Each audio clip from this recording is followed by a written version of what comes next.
Assalamualaikum warahmatullahi wabarakatuh. Jumpa lagi dengan saya di channel Guru Idola. Kali ini kita akan membahas tentang ijma dan qiyas dalam pengambilan atau penetapan hukum Islam. Ijma itu secara bahasa artinya adalah diambil dari mujarad jamaah, yang artinya berkumpul.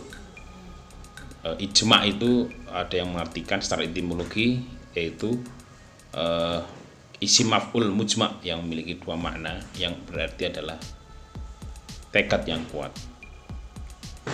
Oleh karena itu jika dikatakan misal ya, ajma' fulan ala safar, berarti ia telah bertekad kuat untuk bepergian dan telah menguatkan imannya. Niat maksudnya, niatnya. Di dalam surat Yunus ayat 71 disebutkan, a'udzubillahi minasyaitonirrajim, bismillahirrahmanirrahim, fajmi'u amrakum wa syuraka'akum, maka bulatkanlah keputusanmu dan kumpulkanlah sekutumu. Ini ajma' ya, ini secara etimologi ya, berarti juga kata sepakat, kata-kata kesepakatan dari banyak orang. Contoh ajma'al muslimuna ala kada, yang berarti mereka sepakat terhadap suatu perkara. Kemudian bagaimana ijma' menurut istilah? Ijma' menurut istilah itu para ulama berbeda pendapat dalam menetapkan ijma' menurut istilah. Ini karena perbedaan mereka dalam meletakkan kaidah dan syarat ijma'. Namun definisi ijma' yang paling mendekati kebenaran adalah kesepakatan para ulama ahli ijtihad dari kalangan umat Muhammad setelah wafatnya beliau Shallallahu Alaihi Wasallam pada masa tertentu atas suatu perkara agama. Penjelasan definisinya adalah para ulama ahli ijtihad terlibat dalam kesepakatan tersebut, baik dalam bentuk keyakinan, ucapan, dan perbuatan.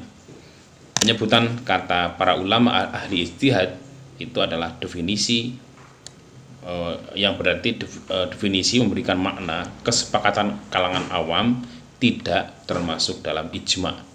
Karena kesepakatan dan perbedaan mereka tidak perlu diperhitungkan, begitu juga kesepakatan sebagian para ulama juga tidak bisa dianggap ijma'. Ijtihad maksudnya adalah pengerahan kemampuan pikiran secara maksimal untuk menghasilkan putusan hukum berdasarkan dalil-dalil syar'i. Setelah wafat beliau Shallallahu Alaihi Wasallam, maksudnya ijma' itu terjadi setelah Nabi Shallallahu Alaihi Wasallam, karena ijma' pada masa beliau hidup itu tidak dianggap, lantaran semua hukum diputuskan secara langsung oleh Nabi Shallallahu Alaihi Wasallam melalui perantara wahyu. Pada masa tertentu ini, pada masa tertentu ini memberikan penegasan bahwa ijma' tidak harus muncul dari kesepakatan para ulama sepanjang masa hingga kiamat. Artinya bahkan hanya pada masa hidupnya para ulama al-ijtihad, pada saat terjadinya masalah saja. Jadi tidak harus selamanya ya kesepakatan ulama itu. Perkara agama yaitu mencakup semua urusan yang terkait dengan masalah syar'iyah, aqliyah, urfiyah, dan bahasa. Maksud umat adalah umat ijabat atau mereka yang mengikuti ajaran dan sunnah Nabi Shallallahu Alaihi Wasallam. Dengan demikian berarti umat dari jumhur ulama berpendapat ijma' itu mempunyai bobot hujjah syar'iyah yang sangat kuat dalam menetapkan hukum-hukum yang bersifat ijtihadiyah setelah nas-nas agama. Jadi posisinya itu setelah nas-nas agama, karena ijma' itu bersandar pada dalil syar'i, baik secara eksplisit maupun implisit. Bahkan jumhur ulama itu berpandangan bahwa ijma' merupakan hujjah syar'iyah yang wajib diaplikasikan. Demikian itu tidak hanya berlaku untuk ijma' para sahabat, tetapi juga ijma' para ulama pada setiap generasi dan masa. Karena umat Islam telah mendapat jaminan dari Allah Subhanahu wa Ta'ala untuk tidak bersepakat berada di atas kesesatan. Penolakan dan penentangan terhadap masalah ini tidak perlu diperhitungkan keberadaannya, karena para ulama Islam telah sepakat untuk menjadikan ijma' sebagai hujjah syar'i dalam menetapkan hukum-hukum syariat. Yang demikian itu berdasarkan Al-Quran, Sunnah, dan logika atau nalar. Pijakan pertama, ijma menurut Al-Quran, yang dalam Al-Quran disebutkan wa'tasimu bihablillahi jami'an wa la tafarraqu, yang artinya berpegang teguhlah kamu kepada tali atau agama Allah dan jangan bercerai-berai. Surat Al-Imran ayat 103. Kemudian di dalam salah satu surat An-Nisa ayat 115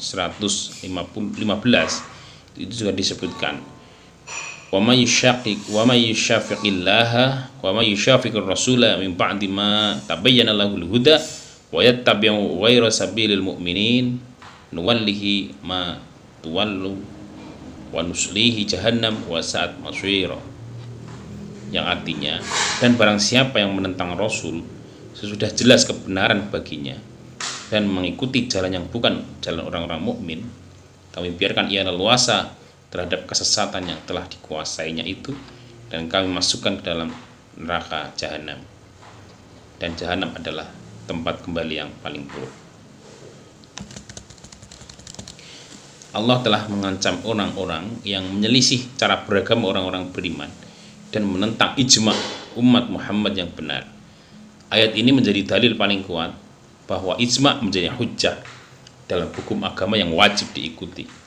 Sesuatu tidak menjadi wajib melainkan setelah menjadi hujjah syar'iyah, sehingga apapun kesepakatan mereka dalam hukum pasti menjadi landasan. Dengan demikian, kelompok yang menentang ijma berarti telah memecah belah umat Islam dan mengikuti cara beragama mereka yang pada akhirnya akan masuk ke dalam ancaman ayat di atas.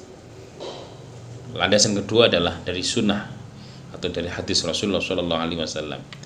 Alaikum bil jamaah wa iyyakum wal furqatu fa inna syaitana ma'al wahidi wa huwa minal iznaini ab'adu wa man arada bihal jadil jannati fa'alaihi bil jamaah, yang artinya tetaplah bersama jamaah dan waspadalah terhadap perpecahan. Sesungguhnya setan itu bersama satu orang namun dengan dua orang lebih jauh, dan barang siapa yang menginginkan surga paling tengah maka hendaklah bersama jamaah. Fa'alaihi bil jamaah. Imam Syafi'i berkata bahwa jika jamaah mereka berpencar di setiap negara dan tidak ada yang mampu menyatukan badan mereka, mereka tetap bisa membuat ijma. Namun sebaliknya, walaupun badan mereka berkumpul dalam satu tempat, akan tetapi bercampur dengan berbagai kalangan, baik muslimin, kaum kufar, orang yang bertakwa maupun penjahat, maka tidak mempunyai arti apa-apa dan tidak mungkin membuahkan ijma. Oleh karena itu menjadi keharusan mengikuti jamaah mereka dan menetapkan perkara halal dan haram serta ketaatan. Barang siapa yang berpendapat sama dengan pendapat jamaah kaum muslimin, maka ia telah berada di atas jamaah mereka. Dan barang siapa yang menyelisih pendapat jamaah, maka ia telah menyelisih jamaah kaum muslimin. Banyak hadis yang menjelaskan tentang terpeliharanya umat secara kolektif dari kesalahan dan kesesatan. Hadis-hadis tersebut meskipun tidak sampai pada derajat mutawatir secara lafaz, namun mutawatir dari sisi makna. Salah satunya adalah ini: Alaikum bil jamaah fa innallaha la yajma'u ummata Muhammadin sallallahu alaihi wasallam ala dhalalatin. Imam Ghazali berkata, banyak riwayat dari Rasulullah sallallahu alaihi wasallam dengan bermacam redaksi yang berujung pada satu makna yang menegaskan bahwa umat ini terpelihara dari kesalahan secara bersama-sama atau kolektif. Seluruh riwayat di atas telah jelas di hadapan para sahabat dan tabi'in hingga masa kita sekarang ini. Tidak ada seorang pun yang menolak dari kalangan ahli hadis, baik dari kalangan salaf maupun kholaf. Bahkan semua riwayat tersebut diterima sepenuh hati oleh semua pihak, baik yang menerima maupun yang menolak ijma. Umat Islam sepanjang zaman selalu berhujjah dengan riwayat-riwayat tersebut dalam masalah usul dan furu agama. Ada lagi hadis Rasulullah dari Tsauban radhiyallahu anhu bahwasanya Rasulullah sallallahu alaihi wasallam bersabda, la tazalu dha'ifatun min ummati dhahirina al haqq wa la yadhurruhum man khadalahum hatta ya'tiya amrullahi wa huwa kadzalik. Akan selalu muncul dari umatku sekelompok kaum yang tetap berada di atas kebenaran, tidak mampu menimpakan bahaya orang-orang yang merendahkan hingga datang perkara Allah. Mereka dalam keadaan demikian. Ini yang menjadi hujjah paling kuat bahwasanya ijma itu adalah bisa menjadi hujjah dalam pengambilan hukum di dalam Islam.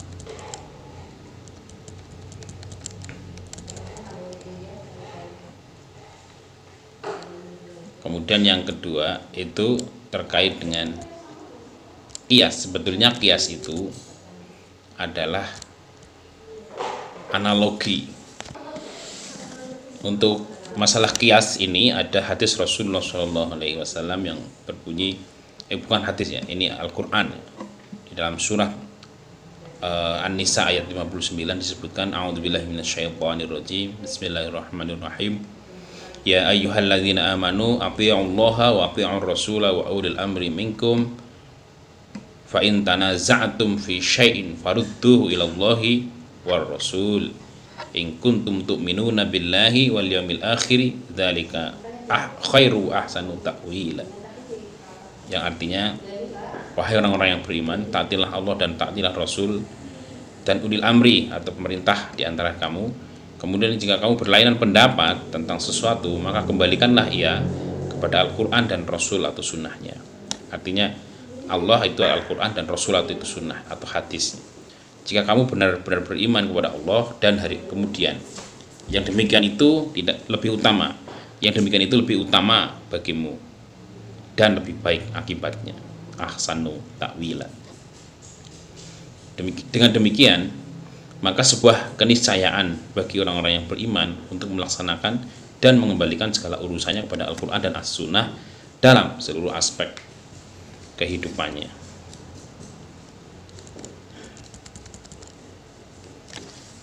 Bagaimana jika di dalam Al-Quran hadis itu tidak ditemukan nasnya? Di dalam misalnya di dalam hadis itu disebutkan ya, kalau sebuah hadis dari Mu'adz bin Jabal, qala Rasulullah sallallahu alaihi wasallam li Mu'adzin bima yaqdi, qala bima fi kitabillah, qala fa in lam tajid fi kitabillah, qala aqda bima qadda bihi Rasulullah, qala fa in lam tajid fi ma qadda bihi Rasulullah, qala ajtahidu bi ra'yi, qala alhamdulillahilladzi wafaqa rasuluh. Yang berarti beliau bertanya, dengan apa engkau memutuskan suatu hukum ketika dihadapkan suatu masalah kepadamu? Mu'adz berkata, aku putuskan dengan kitab Allah, Al-Quran. Bila tidak kutemukan, maka dengan surah Rasulullah. Bila tidak kutemukan, maka aku beristihad dengan pendapatku, dan aku tidak akan condong. Maka Rasulullah SAW menepuk dadanya dan bersabda, segala puji bagi Allah yang telah memberikan pertolongan kepada utusan Rasulullah atas apa yang ia relakan. Hadis riwayat Tirmidzi. Maksud dari hadis ini adalah karena Rasul menyetujui kepada Mu'adz untuk beristihad dalam memutuskan hukum yang tidak ditemukan nasnya dalam Al-Quran dan As-Sunnah. Adapun istihad adalah mencurahkan kemampuan untuk mendapatkan suatu hukum, termasuk diantaranya adalah qiyas.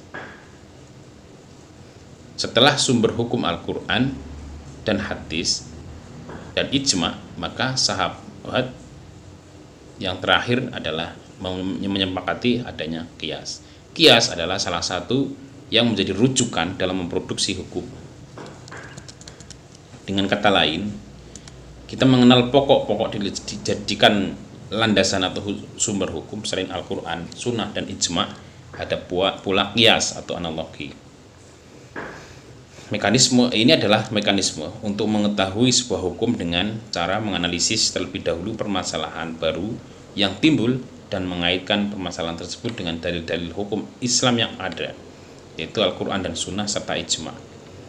Apabila tidak ditemukan kejelasan hukumnya, barulah metode qiyas ini digunakan, yakni menerapkan hukum atas permasalahan yang sudah jelas nas hanya pada masalah baru tersebut setelah diyakini adanya kesamaan dalam ilat hukumnya.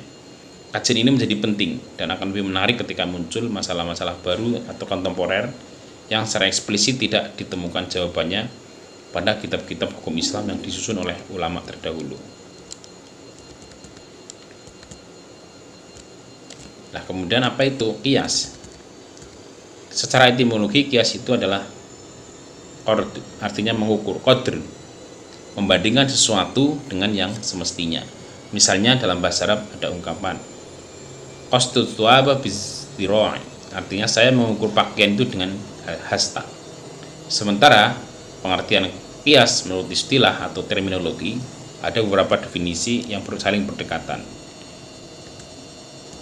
Imam Syafi'i mengatakan qiyas itu adalah suatu kejadian atau peristiwa yang terjadi pada seorang muslim, pasti ada hukumnya, dan ia wajib mengikuti nas apabila ada nasnya, dan apabila tidak ada nasnya dicari dari permasalahan atau dilalah di atas jalan yang benar dengan ijtihad, dan ijtihad itu adalah qiyas. Itu menurut Imam Syafi'i.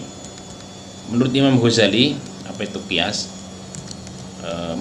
Artinya adalah menanggungkan sesuatu yang diketahui kepada sesuatu yang diketahui dalam hal menetapkan hukum pada keduanya atau meniadakan hukum dari keduanya, disebabkan ada hal yang sama antara keduanya dalam penetapan hukum atau dalam peniadaan hukum. Itu apa yang disebut dengan qiyas ya. Menurut Qadhi Abu Bakar itu disebutkan bahwa qiyas itu hampir sama dengan yang disampaikan oleh Imam Ghazali, menanggungkan sesuatu yang diketahui kepada sesuatu yang diketahui dalam hal menetapkan hukum pada keduanya atau meniadakan hukum pada keduanya. Nah, ini itu yang disebut dengan qiyas. Ada beberapa rukun dan syarat qiyas. Yang pertama asal, yaitu sesuatu yang dinaskan hukumnya yang menjadi ukuran atau tempat menyerupakan atau mengkiaskan.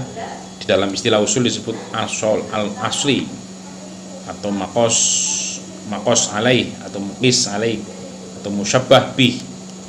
Asal sebagai rukun qiyas menurut sebagian usul fikih adalah nas-nas baik Quran maupun hadis, bahkan ijma ya, karena berbicara qiyas sudah bicara tentang sumber pokok. Maka syarat asal dalam qiyas adalah harus berasal dari nas Al-Quran, sunnah, dan ijma.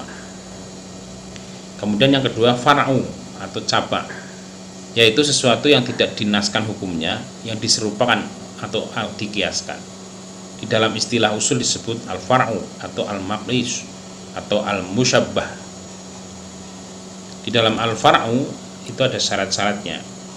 Syaratnya cabang tidak mempunyai hukum tersendiri, atau ilat yang ada pada cabang harus sama dengan ilat yang ada pada asal.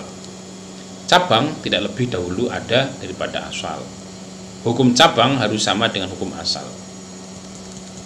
Kemudian yang ketiga ada hukmul asli atau hukum asal. Hukum asal yaitu hukum syara yang dinaskan pada pokok yang kemudian akan menjadi hukum pula bagi cabang. Syariat dalam hukum asal adalah sebagai berikut.